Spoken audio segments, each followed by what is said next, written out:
Man, example, this one guy in New Haven, right? City's burning, people are dying left and right, yada, yada, yada. This jackal rushes me with a spoon, a freaking spoon, and I'm dying laughing, right? So I scoop out his stupid little eyeballs with it, and his kids are like, oh, yeah! And I can't even, he can't see where he's going, he's bumping into stuff, and anyway, I don't know, maybe you had to be there. The moral is, you're a total bitch. RoX-TV.com.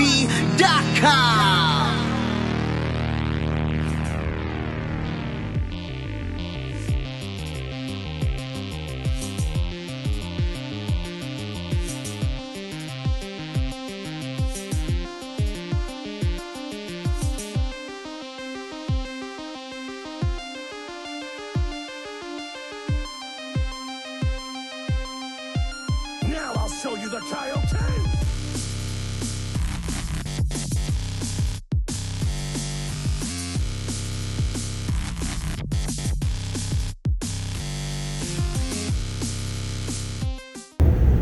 Hey, we should go get Famous Burger Teriyaki.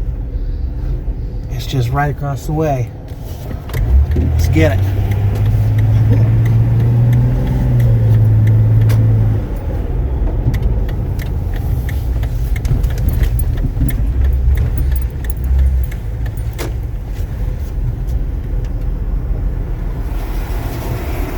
Okay, I know exactly what I want.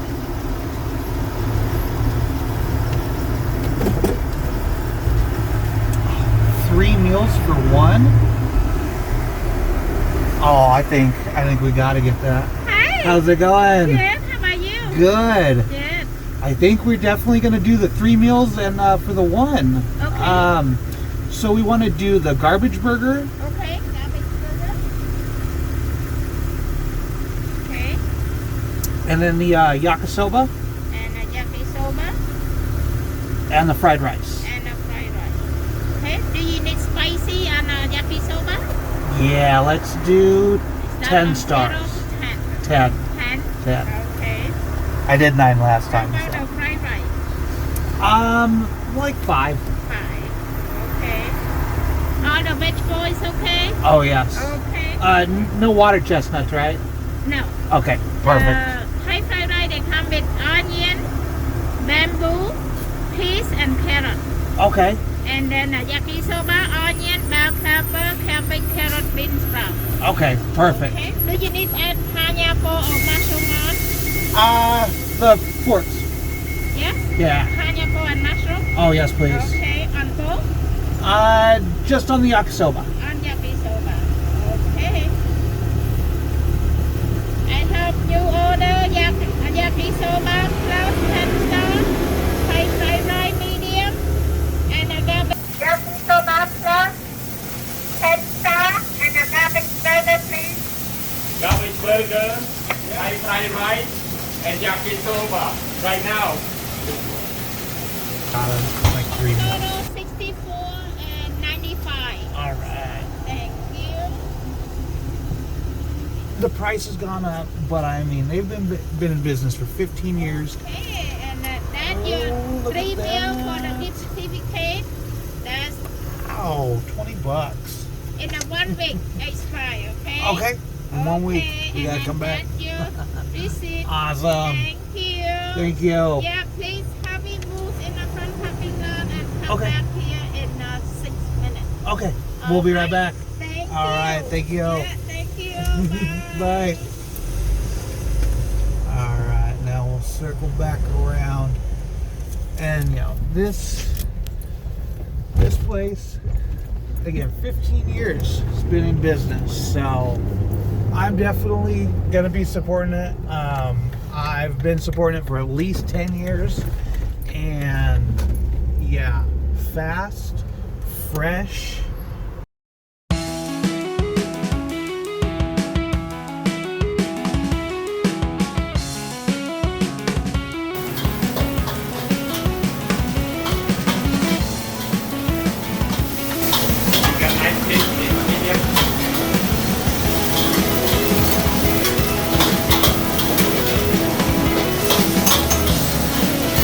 To say that Famous Burger Teriyaki is a staple of the community would be an injustice. For nearly 2 decades, Steve and Sue have focused on fresh ingredients served fast and friendly in portion sizes to satisfy even the most gluttonous gastronomists.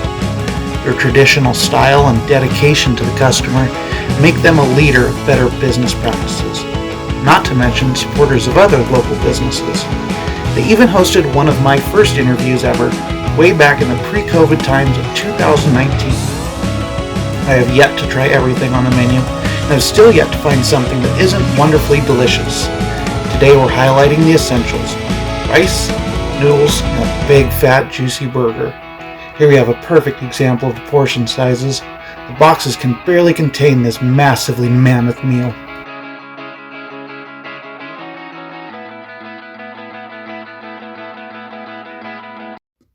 The garbage burger, made famous by another local eatery that we don't like to talk about anymore. And I'm sure each state has their own version, but let me just say this. It's not so much the flavor that I don't like about pineapple, but mostly the texture. So I was a little intimidated seeing that big ring sitting on top like that. But on first bite, I thought I'd been bamboozled.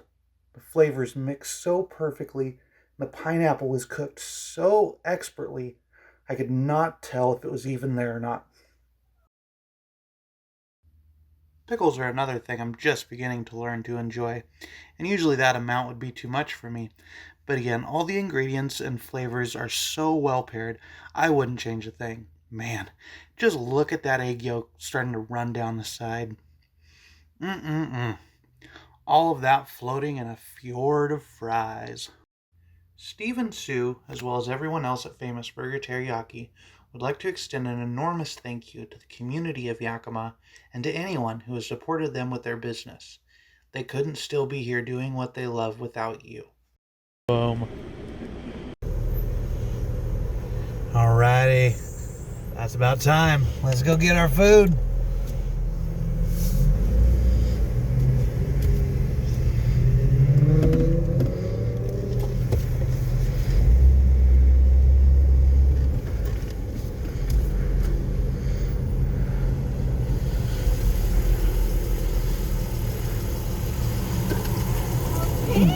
Hello.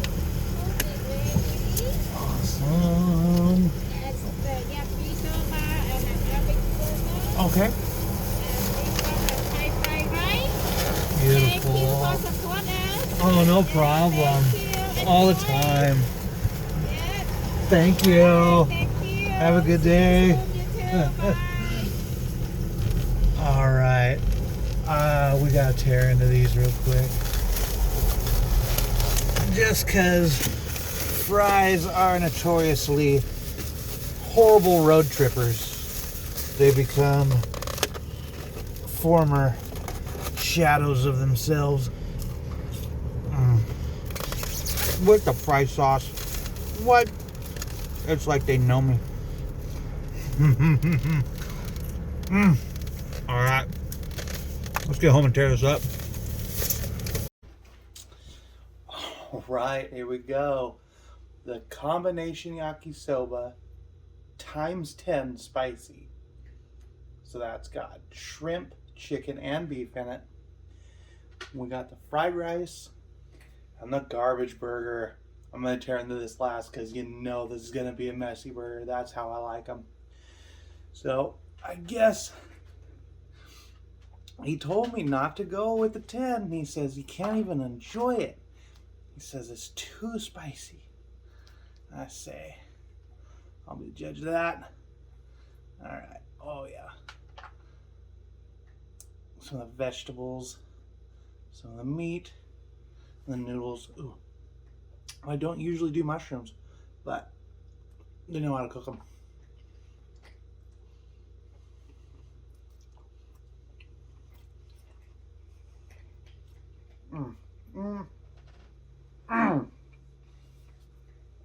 That's what's up.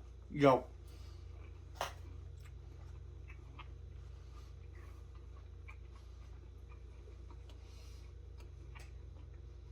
If you like the spicy, get the 10. You told me one guy got to 15. I might need to go 15 next time. Oh, I can taste all the flavor. It's so good. All right. All this fried rice. It's a mountain of fried rice. Spill over mushroom.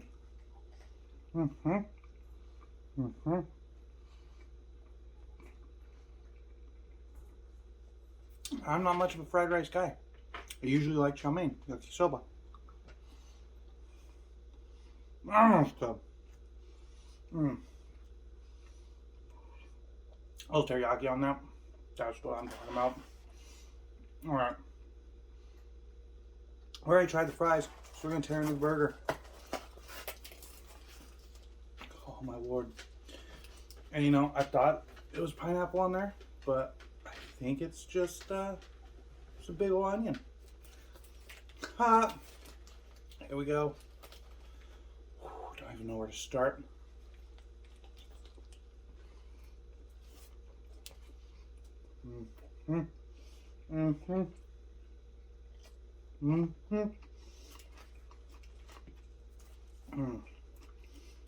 Bacon. Hang out at the end. It's like the perfect. Not too crunchy. Still just a little bit chewy. I think this blows King's Row out of the water.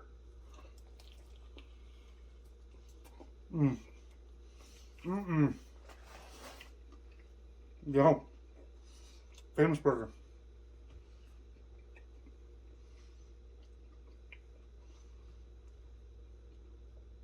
I'm gonna be eating on this for like a day. Easy. Alright.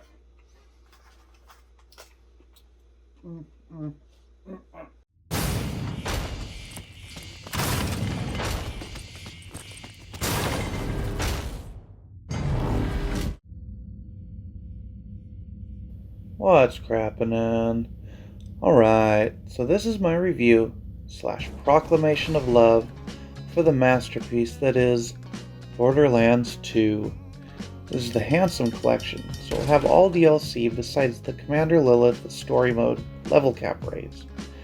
The first Borderlands is what let me actually enjoy first-person shooters, so I was sure to be at my local GameStop at midnight on September 18th, way back in 2012. In an attempt to demonstrate just why exactly I love this game and the people that developed it, I introduce you to Michael Mammarell. Michael had cancer, but he also had a really good friend named Carlo, who he played the original Borderlands with a lot. So much so that when Michael died, Carlo emailed Gearbox to ask Claptrap to do the eulogy. They took it 2 steps further. Besides the beautiful eulogy from Claptrap and a special guest that we'll leave in the comments, they immortalized him as an NPC that spawns in Sanctuary to hand you blue tier items close to your level. I think that's pretty awesome, and I usually look for him every time. Now, basic gist of the game is all about the looting and the shooting. It has an amazing story that I'm not going to talk about because you just got to play it. One of my favorite things is to just mess around and have fun with the vehicles. Also has split screen, so with just one more console you can have a full lobby of 4 characters. There's a plethora of enemies to test your skills with newly acquired weaponry on. You may even get lucky enough to happen upon a chubby or tubby variant. The more rare or challenging an enemy, the more rare or powerful items you have a chance of them dropping. Quick save and quit and reloading of a game will respawn bosses and areas for farming of specific items. Then there are the loot midgets, who can potentially jump out of almost any lootable container. There are 2 very exploitable missions to farm these guys' enormous loot pool. Great for XP farming are the enemies who can level up. A little babysitting is required, but he will triple the XP of whoever he kills and will add it to his own. Varkids have the potential of leveling up into an invincible boss that you'll need 3 friends to spawn. Love the cartoony comic book style, and intros that the main NPC and some bosses get are so cool. I mean, just look at this. The stalker thought 'twas all in fun.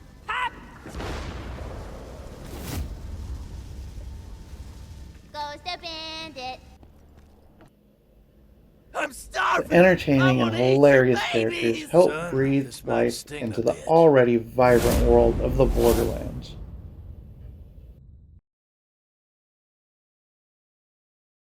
Now let's talk about the characters you get to play as. Here we have what I consider the two most powerful in the game, farming one of my favorite missions. The Necromancer with her death trap robot, and the Commando with his sentry turret make short work of even the toughest enemies. The Necromancer has the skill set that even people most green to first-person shooters can have fun. The Anarchy does rob you of a lot of accuracy, so by a faint margin, I have to give the top spot to the Commando, especially in the higher levels when he can have two turrets at once. He has big boosts with assault rifles and crazy fight for your life skills that make him close to invincible. The only thing I found wrong with Death Trap is that he kills too much. If you're farming anything that needs to survive for a little bit, make sure he's up or disappears before the thing dies, because that's what he does. Otherwise, the Necromancer's Anarchy skill makes her really crazy powerful. As long as you never manually reload again. There is one really nice skill midway down the tree. Otherwise, keep a Jacob's one-shot shotgun on you to build your stacks of Anarchy back up. Psycho is the most fun to play, hands down. His skill is to go crazy and chop enemies up with his buzz axe or throw it at them. Enough said. The Siren is the best to play with friends for all the health she can bring to the team. Her skill is to hold an enemy in the air for a short time, and no, she doesn't get to throw them like the intro movie suggests, so don't get your hopes up. She has some great elemental boosts that will let you literally melt your enemies. Just make sure to slag first. The Assassin can be really powerful against one target, but he is the squishiest. He can disappear and run or attack from cloaked with a special melee attack, or seek out a critical shot with a sniper. His bore skill can allow him to stack sniper rifle damage by shooting through multiple enemies for massive damage. Last but not least is the Gunzerker. I think if you've made 5 playthroughs, you'll have good gear for him. But other than that, I don't know. His ammo regen is nice. Some combinations of weapons can have different effects because that's his special, using 2 guns at once, or what they call gunzerking. We'll start with the Headhunter DLCs. They are season or holiday themed, and all offer a unique head for the character you complete them with. They're pretty short, and the stories are mildly interesting with some familiar faces. All DLCs can be played without beating the main playthrough first, besides the one I'll talk about at the very end. The Valentine's or spring-themed Headhunter DLC, you're doing everything in your power to keep the wedding on schedule for our 2 star-crossed lovers. The end of a bitter family feud is at stake, and the engaged are having just a few slight hiccups in their newly formed and volatile union. You lost our baby! Hey, misplaced. There is a difference. You'll need to employ the help of a couple lively loader bots to infiltrate the highly guarded and thresher-infested whiskey distillery. The plan is to craft an old-fashioned love potion. Just be ready to hunt down some quite questionable ingredients. Now toss in the baby. Ellie, I'm kidding. Don't toss the baby. Welcome to Bomb Island, Pandora's #1 vacation resort. After Lilith and the others arrive, our fertility... The summer location is a fun tropical vacation getaway with possibly the best story of the Headhunter pack. There are some very slight spoilers in this one, but nothing that gives away too much. The missions are slightly tedious, with a lot of roaming around the island looking for things. The great dialogue keeps you entertained along the way with great clips like this. These savages are attempting to summon the son of Cromorax as I speak. Hey man, don't call me a savage. Oh, you speak English? I thought I graduated from Eden 4 Megaversity with honors. Check your privilege, dick. And for anybody that played the first Borderlands, yes, he did say the son of Cromorax. No ledge this time, but as long as he's not too high-leveled, should come out on top most times. Halloween gives us a reunion with an old friend Lately, who's got a problem real that could really sourpuss use named your the help with. Pumpkin Kingpin's been hassling the townsfolk. They're so scared these days, they won't even step outside. Why don't you get out there and give them the old 1-2 for me? The enemies are pretty thick, even though they're mainly skeletons, and put up a good fight. A few other types are fun, being Halloween themed, and there's a cool candy feature. There are different colors that will boost your speed, damage, health, and ammo regen accordingly. Now, up till this point, I haven't shown you any action. It's because this needs a little context. This is me after 6 playthroughs of farming legendary gear and my insane badass rank. Your results may vary. Remember, this is almost a decade's worth of playing, and just further proof that I really love playing this game. Now, let me introduce you to my favorite non-playable character to listen to talk. Welcome to the Torque Corporation's Hunger for Violence Extravaganza! Tonight, we're gonna watch the Vault Hunter take on the ravenous Waddle Gobbler! In this Thanksgiving-themed Headhunter content, you help Mr. Torg stick it to his namesake company by ruining their latest promotion. The imposing Waddle Gobbler has been all but invulnerable to every opponent so far, but Mr. Torg has a plan. I would suggest, friends, if you would like to try this early, otherwise 31-32 is the perfect level, which is about what you'll be after the first playthrough of the main storyline. And last but not least is the Winter Solstice or Christmas DLC. In this one we help out our friendly neighborhood arms dealer, Marcus! A mercenary day. I got a job for you. In this Headhunter locale, we learn that even the callous heart of Marcus grows larger at this time of year. Place sucks, full of laughing and singing. They're good customers, though, and they haven't responded about the shipment of guns I sent them by train. You want to do me a mercenary day favor and check the town out for me? I absolutely love the feel of winter and the holiday spirit that shines through this DLC. The snowmen and yetis make fun enemies, as well as the obligatory bandits. It's probably the shortest Headhunter mission, and escorting the train can be tedious, but the payload it is carrying can be very rewarding. All you gotta do is take down a 3-story killer snowman named Mr. Snowflake. Freeze our town, but you may never freeze our hearts. No, not the cheerful singing! I hate cheerful singing! Make it stop! Let the intros play for the next two, since they're not my favorite, but will give you a good idea of what's in store. Danger! Excitement! Mustaches! It's time for another episode of Vault Hunter Adventures featuring Sir Hammerlock. In this week's tale, our hard-boiled heroes travel to the savage continent of Agris. Their goal? To uncover the most exotic creatures Pandora has to offer and give them the old 1-2. But danger looms on the horizon for our swell swashbucklers. For while Handsome Jack may be gone, his legacy lives on.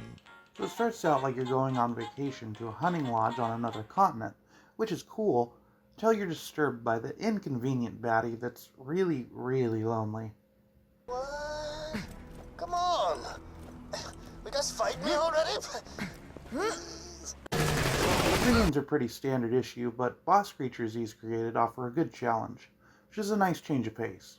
Basically, other than the hunting, the loot at the end is the best thing about the wild continent of Agris.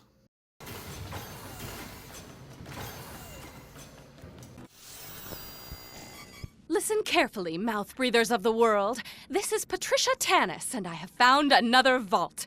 As you may know, the opening of the first vault 5 years ago triggered a chain reaction that revealed more vaults on Pandora. Boring! You don't want to hear about that, Vault Hunter! You want to hear about loot and packs and explosions! I'm Torg, and I'm here to ask you one question and one question only. Explosions? Get off this echo frequency, you protein-guzzling buffoon! I'm trying to convey... That sentence had too many syllables! Apologize! As I was saying, I've discovered that this new vault is buried in the center of a large crater and will only open, and I quote, once the champion of Pandora feeds it the blood of the ultimate coward. We at the Tor Corporation sincerely believe this is fucking awesome! It's so awesome that we're gonna set up a tournament to find us #1 badass. If you want in, come to where the vault is buried. In the badass crater of badassitude! That's not what the area is called! Badass crater of badassitude!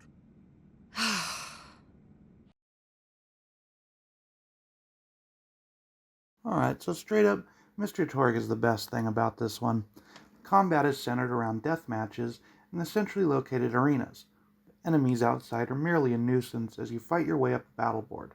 Along the way, you'll join up with some familiar faces who will help you assert your dominance and impose your will into those who would deny you your rightful position. Moxie! He takes care of setting up the fights for you and even sets you up with a special trainer.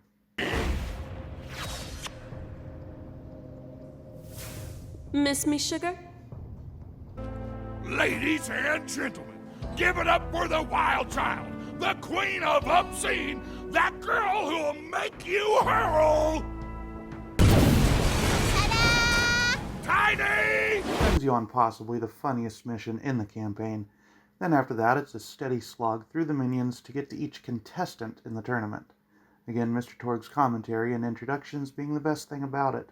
I'm not even going to waste my time on the loot in the so-called vault, but it is the absolute worst, especially after the final boss fight. Just ridiculous.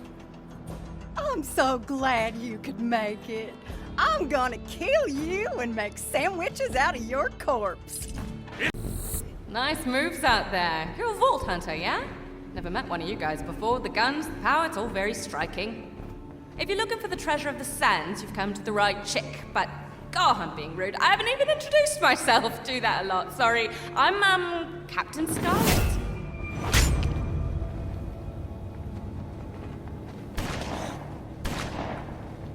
Nice to meet ya. My absolute best frenemy forever. Along with our new BFF Shade here, make this the second most enjoyable bonus campaign for me. The story is great, and the enemies are a fun assortment of Pandoran pirates and a new threat lurking below the sands. I love the replacements for the Goliath enemies. They each offer a unique challenge, and even though I don't get to level them up and have them fight for me, I don't miss that aspect. Areas aren't oversaturated with enemies, so exploring is enjoyable and rewarding. The boss battles are fun and entertaining with just the right amount of challenge. Executing execution.exe.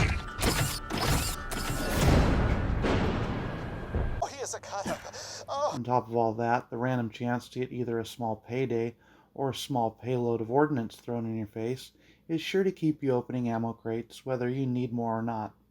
They made sure to deliver on the loot this time, and even though scoring a legendary from here is nearly impossible, the amount will keep you coming back for future playthroughs.